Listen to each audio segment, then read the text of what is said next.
Sage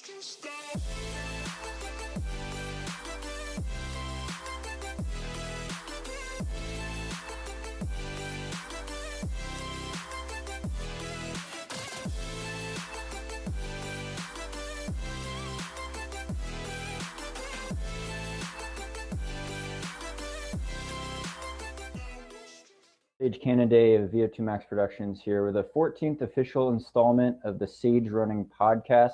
I'm super excited. Tonight we have a really special guest. You've probably heard of him. He's been making waves in the trail ultra scene, especially starting last year and moving on into this year. He's a Hoka 1-1 teammate of mine, as well as Nathan Sports. That's a couple of the sponsors we share, but super great guy, super hard worker, super talented, super fast. The future is bright with this one. Welcome to the show, HAYDEN Hawks. HAYDEN, thanks for being on. Yeah, hey, thanks, Sage. Thanks for having me on. I've always really looked up to you, and so it's definitely a great thing to be on your show and have this opportunity to kind of talk with you a little bit. Yeah, no, it's been great. I saw you in one race, and I've obviously heard about you a lot, and you've got I guess we'll go back kind of chronologically in time, but most recently, you came off a great performance course record at the Moab Red Hot 55K. That was a great performance. That was what, 2 weeks ago? Last week? Yeah, 2 weeks ago, I think. Two weekends ago, at least. Yeah, and taking 5 minutes off Rob Krar's stout course record. It's also a race that, if some people don't know, Alex Nichols has run there, Jim Walmsley's run there, Rob Krar's run there a couple times, and HAYDEN ran the fastest time by far, smashed the course record there. So great performance. Going backwards from that, you had that epic duel with Zach Miller at the North Face 50-mile endurance challenge, your first 50-mile race, and it was neck and neck basically the whole way. Super exciting race. I think that was kind of when people really there was a lot of media that you kind of came out on that. But looking back, even before that, you were Speed Goat 50K champion, as well as the Capstone 50K champion. You want to tell us a little bit kind of maybe about your background in running, kind of how you got into the sport, and then what made you decide to do mountain ultra trail running? Yeah, for sure. So I grew up in St. George, Utah, and if not a lot of you guys know where that's at, we're right kind of in the middle of a whole bunch of national parks. Like we got Zion National Park, got the Grand Canyon only an hour away, Bryce Canyon National Park. So it's just an awesome place, to train. It's kind of a good playing ground to be on. And I loved it here. I loved the outdoors growing up. Me and my family would always go camping, and it was I grew up really in the outdoors. But growing up, I kind of gravitated more towards the popular sports, I guess you'd say, basketball, football, baseball, those things. And I grew up playing those for the most part. And then I started playing baseball in high school, and I actually got cut from the baseball team. And it was like devastating, so super devastating. And but I ended up, having a coach actually convinced me that I should maybe go try cross country. I was the skinny little guy, and I'd always do well in the mile and in PE, and people were like, "Hey, you should try this sport out. It might be a good opportunity for you." So I went out, hated it. I was like, "Yeah, I hate running. I don't like it." But I don't know. I always had this drive, I guess, to work hard, and so I still worked hard. I went out there and I pushed it, and I tried to run with the top guys every single day, and by the time I graduated high school, I was a state champion. I made huge improvements, and finally started wearing short shorts and got all involved in the running thing and loved it. We have a great running community here in St. George, and they kind of adopted me and took me in and became good friends with a lot of really fast runners. And and then I started running the trails. I grew up in this area. I saw the trails. I'd hiked a lot of them. And I just kind of transitioned from hiking them to running them, and fell in love with trail running. But I always had that track, cross country background, and so I kind of stayed with that.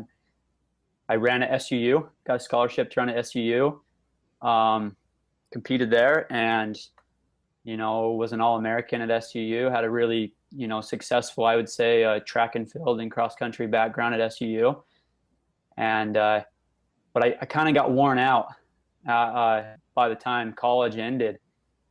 I trained so hard during college, had all these goals, and I didn't reach every single one of my goals. I reached a lot, but I kind of was just worn out of running on the track and running on the roads. And so I decided, hey, I'm going to go sign up for some trail races.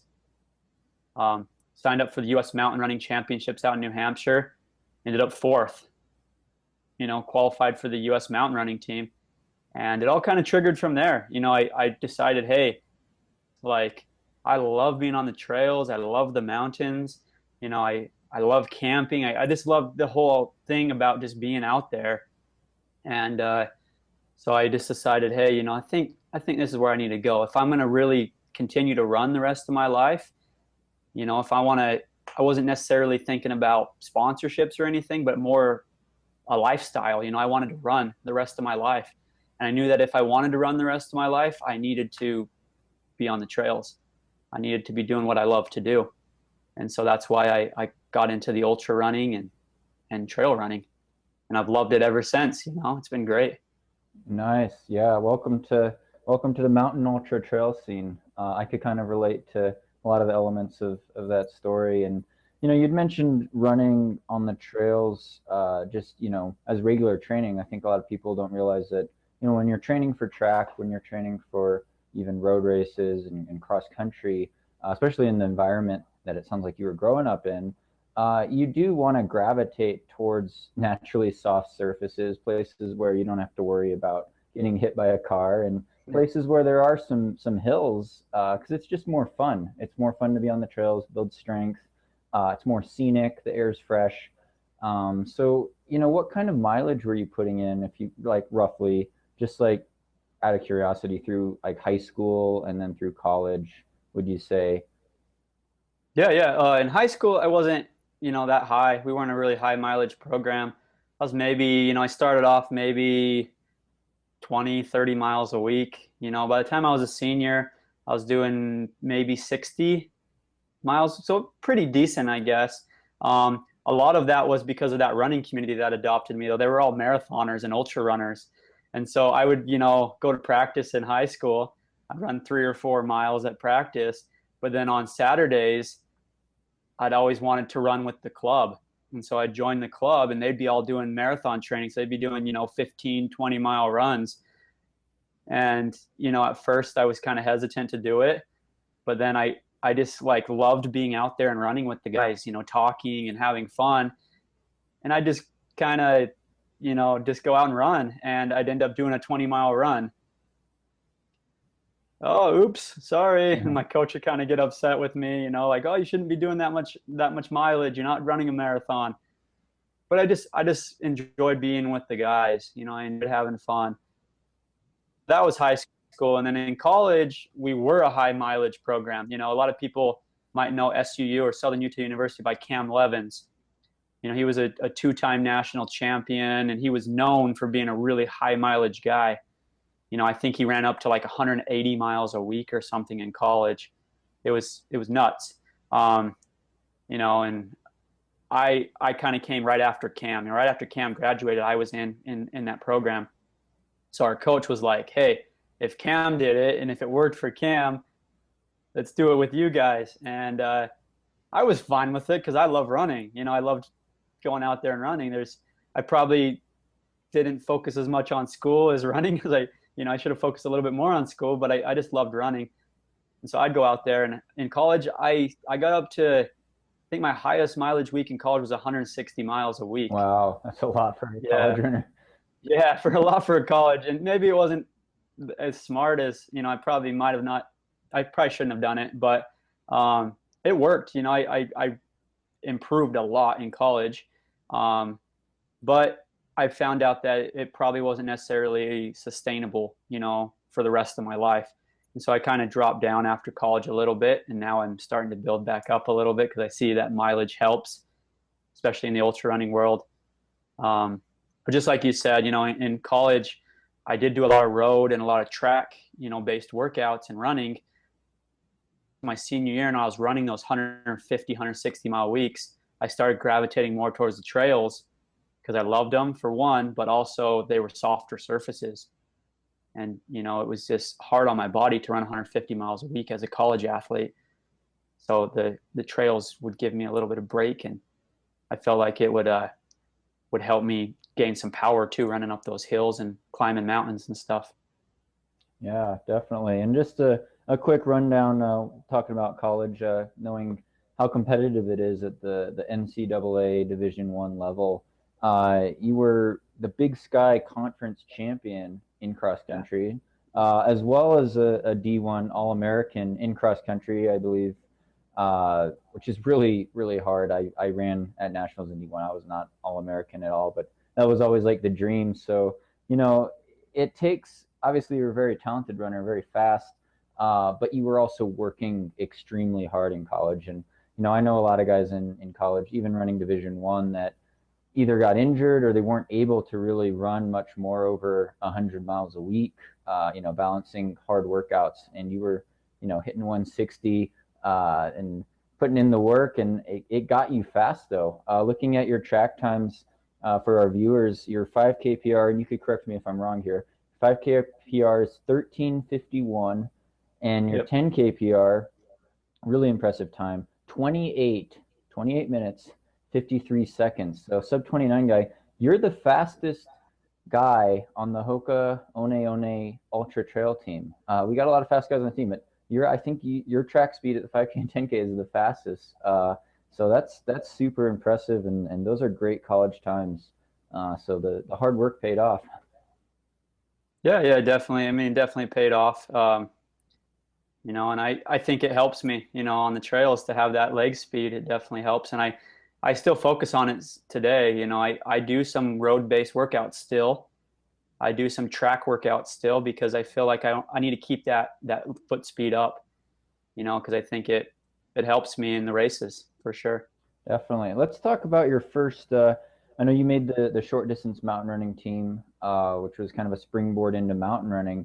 But then your first ultra, I believe, was the Speed Goat 50K. Is that correct? And I heard you entered on a whim just the night before the race. Didn't really know what to expect. Tell us a little bit about that. Yeah. So it was. I didn't know what to expect, and it ended up being a lot harder than I thought it was going to be.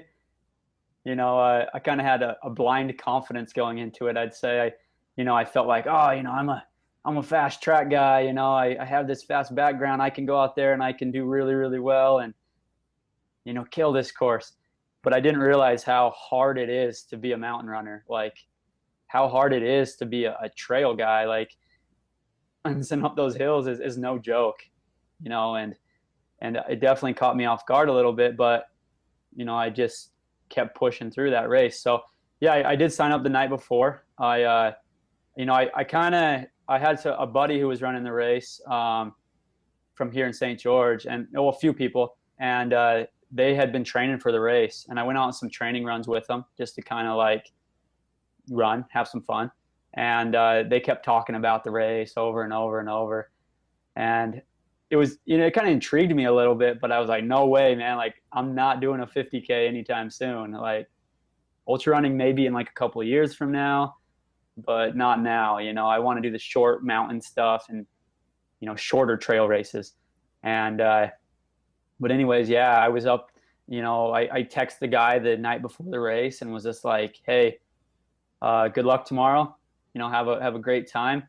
Hope you do well. And, he texted back and was like, man, I wish you were here. Like, I think you could do really well. You're awesome, or this would be awesome for you. Like, you're fit. And I'm like, oh yeah, I guess I kind of am fit. I've done a couple like long mountain runs. Like maybe I could do well at this. And but I went to bed that night. This was 2 days before. I went to bed and was like, no, I'm not doing it. Woke up the next morning and just like felt this strong desire. Like I want to go do that. Like that sounds so fun. And so I texted him, said, hey, any way you can get me into the race? Because he knew Carl. And they set it up and signed me up, and I drove up and got there like 7 o'clock, 8 o'clock at night, the night before the race. and got a couple nutrition tips, you know, course tips, and ended up running it the next morning, and you know, was fortunate enough to pull out a victory and not die out there. So it was great. Yeah, no, I know that course really well. It's one of my favorites. And yeah, I remember following the coverage, and we were like, they're like, "Who's this young new kid out the front?" Like you took the lead immediately on that first 8 or 9 mile climb up to Hidden Peak, and just kind of pulled away pretty convincingly from there. And I think maybe some people thought you would fade a bit because it gets really hard with those steep climbs after, well, the whole race, but after 15 miles, 20 miles especially. But I mean, you held it together really well, and for not knowing what you were getting into, you know, to win by such a large margin and to run a pretty fast time on a pretty hot day. I know it was really hot this summer. There is super impressive, and that definitely you were on the radar all of a sudden, kind of in the ultra scene. So I guess going into the North Face 50-mile endurance champs in San Francisco this December, that you know you weren't flying under the radar anymore, and it was also impressive for North Face that you decided not only to step up to that race, but also to step up in distance, because a lot of us track guys and road guys know that it's a lot longer to go 50 miles than 50K. So kind of tell us about maybe that transition of what made you want to even go up even longer in distance and race North Face. Yeah, yeah. I don't know. I heard that the North Face race was the race to be at. You know, I heard that was the race that, you know, could really trigger. You know, after Speedgo, I kind of decided, hey, I think I'm going to do this ultra running thing, and I think I want to try it out. And I just heard from people like, hey, if you're going to do ultra running, North Face is the one to go to. Now, that's the one that's going to get you recognition. That's the one that's going to get your name out there. You know, it's a really runnable course, and I was like, hey, you know, I can. I still have my track speed. You know, I think I can utilize that at the North Face. And I watched the video of you when you won the Billy Yang video when you won the North Face, and you know, you and Dylan Bowman and all those guys going against each other. Really like fired me up for it. And was like, hey, you know, I think I can go out there and do well, you know. And, you know, I kind of followed you over the years too, or just kind of did some research on you. I've probably been a little bit of a stalker, but I was like, hey, Sage kind of comes from a similar background, you know. He Oh, ran I was not as NCAA. fast. My 5K PR is 14:29, and It's still good. you almost have me by a full minute in the 10K. But But yeah, that's I pretty mean, you good. were a great road runner and everything, and I was just like, if Sage, you know, maybe I could kind of do this kind of the same thing that Sage is doing. And so I signed up, got into North Face, and you know, was just like, hey, I'm gonna go out there and just go with the leader and try to win this thing. I mean, that's kind of how I go into every race. You know, it's all or nothing. You know, win or go home, pretty much. So I was like, you know, I'm gonna try to win this thing.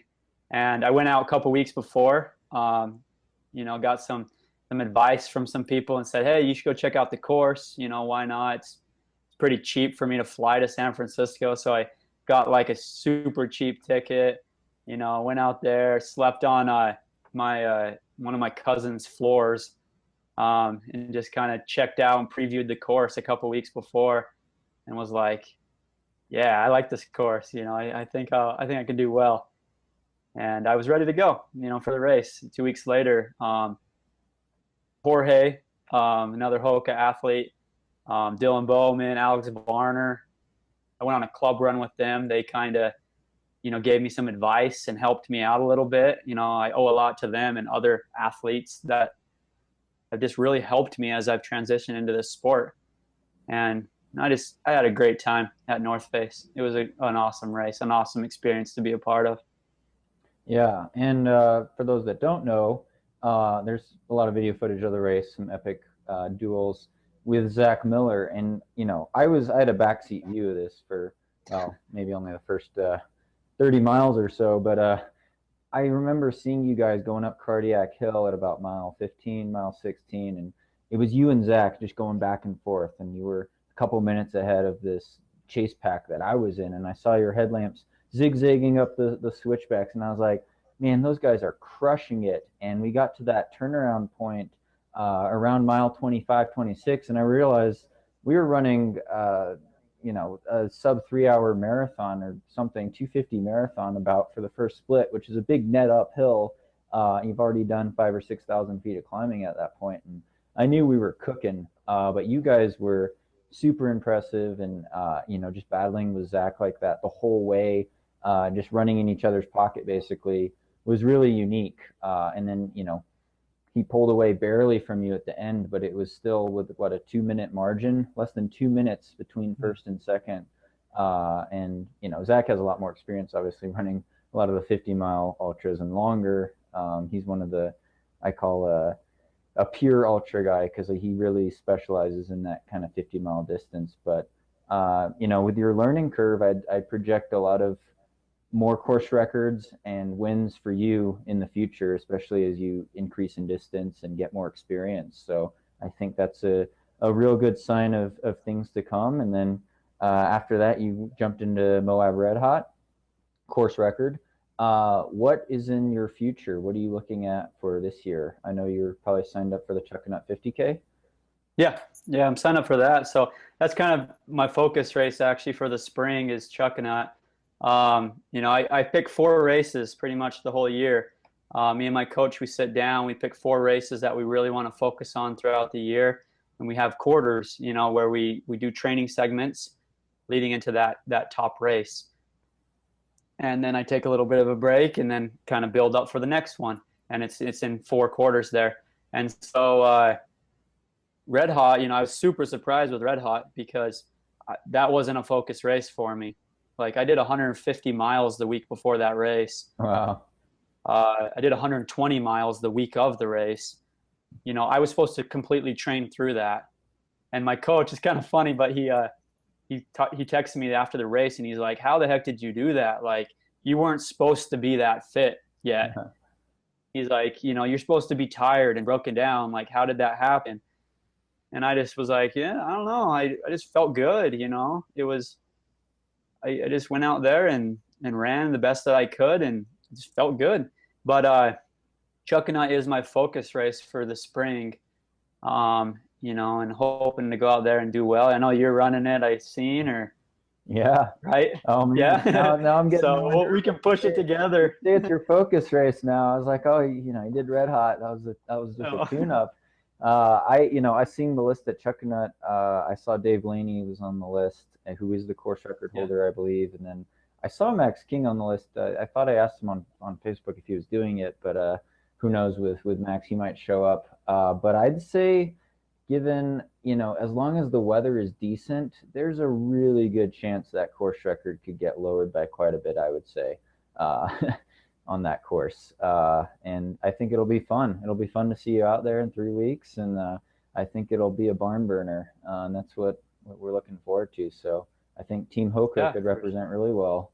For sure. So then after that, you're going to take a little break.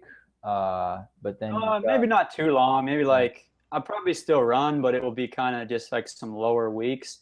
Mm-hmm. And then I have an FKT attempt that I'm scheduled for in April 1st, or Trans Zion, whatever you want to call it. Oh, the whole crossing of Zion from across Zion there.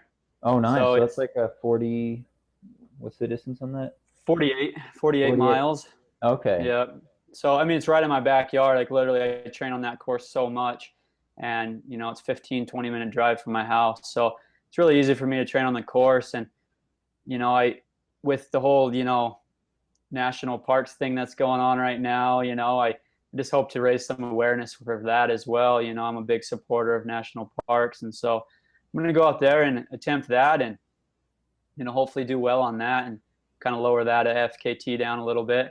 And then my next big focus race, I hope to make the team. I don't know if I'll make it or not. Chuckanut will kind of maybe help me with it, is the IAU Trail World Championships in Italy in June. Mm-hmm.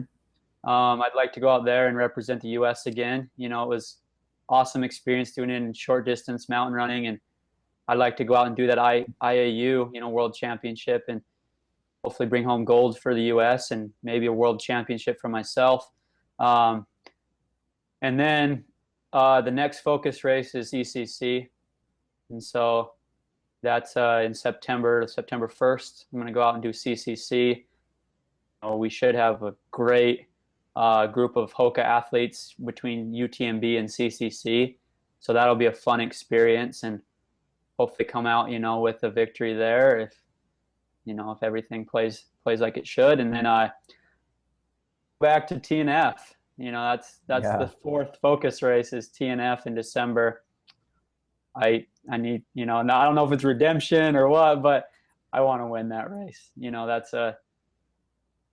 I love, I was grateful for second place, but I'd like to win the race. That's kind of my goal for this year is I definitely have a focus on TNF. So.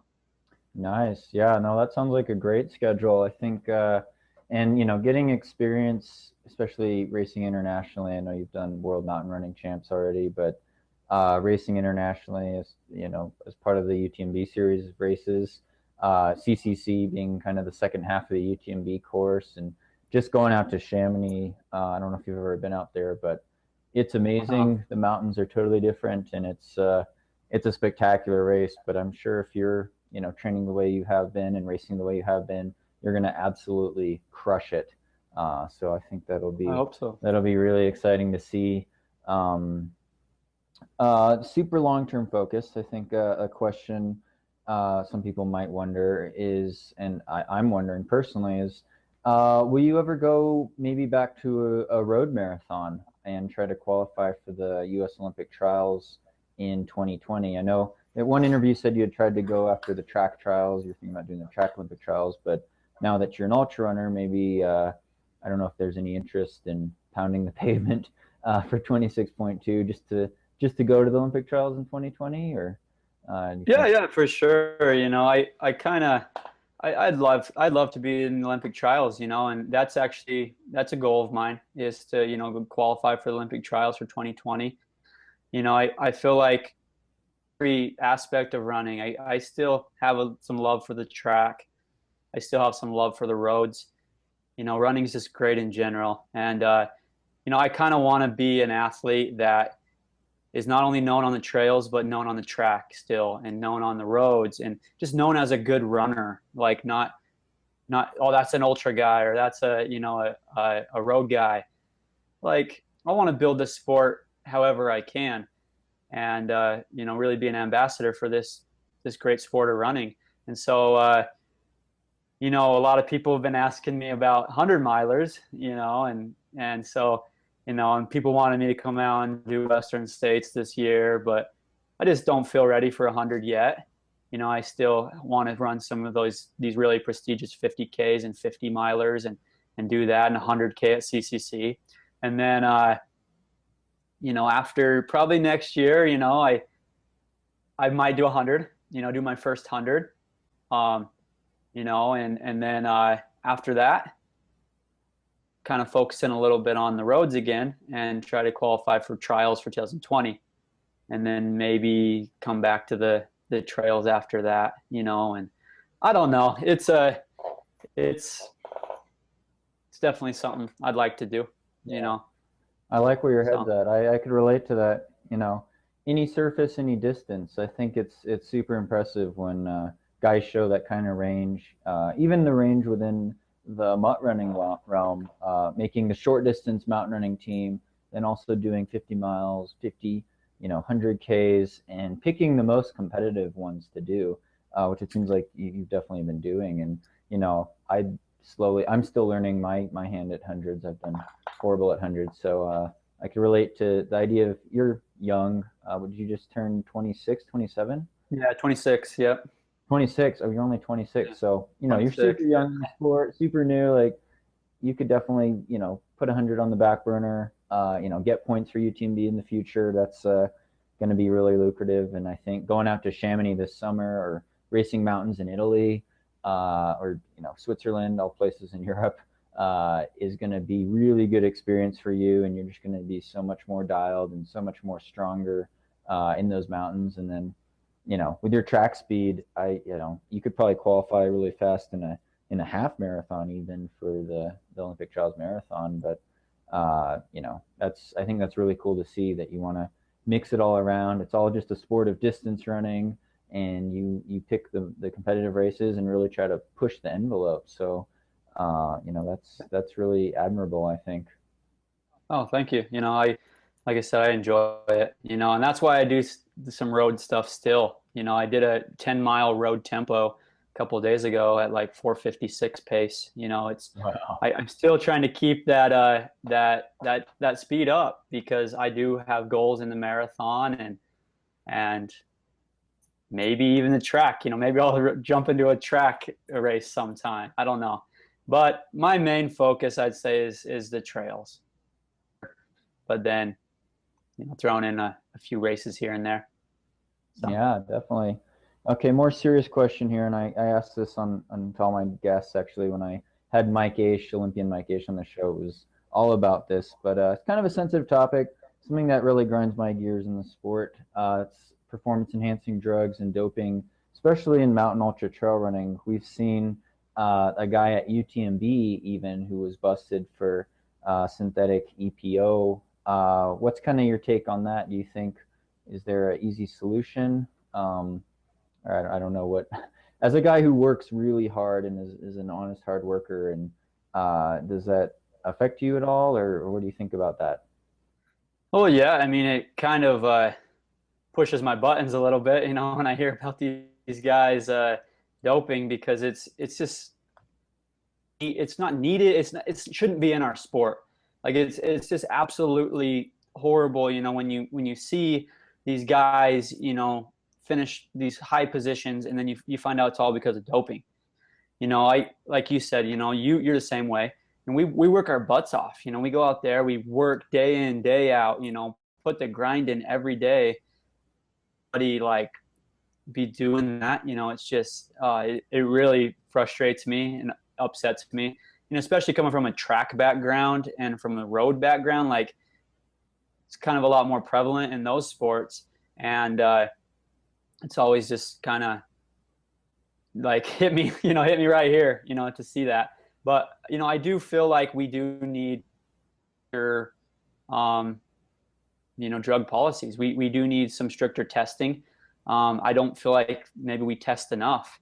I know that throughout, especially in the NCAA, they don't test enough. I think there's guys that might be doping in NCAA, but they don't test enough.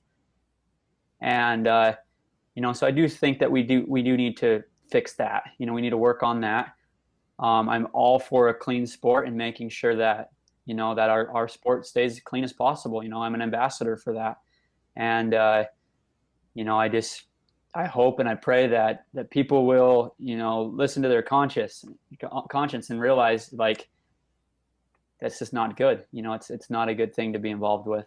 So, No, that's good to hear. It's refreshing to hear, believing in honest hard work and seeing what your body could do naturally. Because if you're on performance enhancing drugs, you're basically cheating yourself. So, it's hard to relate to that if you are clean and work hard, and I just don't get the point. So thanks for your input on that.